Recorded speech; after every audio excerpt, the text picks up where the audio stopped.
Content create ಮಾಡಬೇಕು ಅನ್ನೋ ಉದ್ದೇಶಕ್ಕೆ ಆ ಜಾಗಕ್ಕೆ ಹೋಗುವಂಥದ್ದಿದೆಯಾ?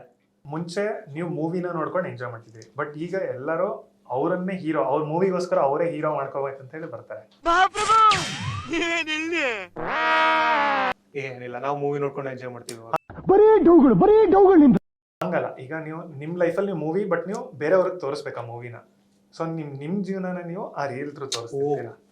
You want to be the star of your movie. No comments. Okay, ನಮ್ಮ ರೀಲಲ್ಲಿ ನಾವೇ ಹೀರೋ ಆಗ್ತೀವಿ. ಸೊ ನೀವೀಗ ಮ್ಯೂಸಿಕ್ ಹುಡುಕ್ತೀರಾ, ಈಗ ಅವ್ರು ಹೇಳಿದ್ರಲ್ಲ ಕೇದಾರ್ನಾಥ್, ಶಿವಂದ್ ಹಾಡು ಹುಡುಕ್ತೀರಾ, ನೀವು ಕರೆಕ್ಟಾಗಿ ಇಡೀ ದಾರಿ ನೀವು ಎಂಜಾಯ್ ಮಾಡ್ಕೊಂಡು ಅವ್ರ ಥರ ಸೈಲೆಂಟಾಗಿ, ಈಗ ಇವರು ಟ್ರೆಕ್ಕಿಂಗ್ ಮಾಡ್ಬೇಕು ಸೈಲೆಂಟಾಗಿ ತಲೆಯಲ್ಲೇ ಇಂಟ್ರೋಸ್ಪೆಕ್ಷನ್ ಮಾಡ್ಕೊಂಡು ಜೀವನ ಹೆಂಗೆ ಚೆನ್ನಾಗಿ ಮಾಡ್ಕೋಬೇಕಂತ ಯೋಚನೆ ಮಾಡ್ಕೊಂಡು ಹೋಗ್ತಿರ್ತಾರೆ. ರೀಲ್ ಮಾಡೋರು ಅದು ನೋಡಲ್ಲ, ಈ ಆಂಗಲಲ್ಲಿ ಚೆನ್ನಾಗಿ ಬಂದು ಅನ್ಕೊಂಡು ಅವ್ರ ಜೀವನನೇ ಮೂವಿ ಥರ ತಗೊಂಡು ಅದಿದ್ದೀನಿ.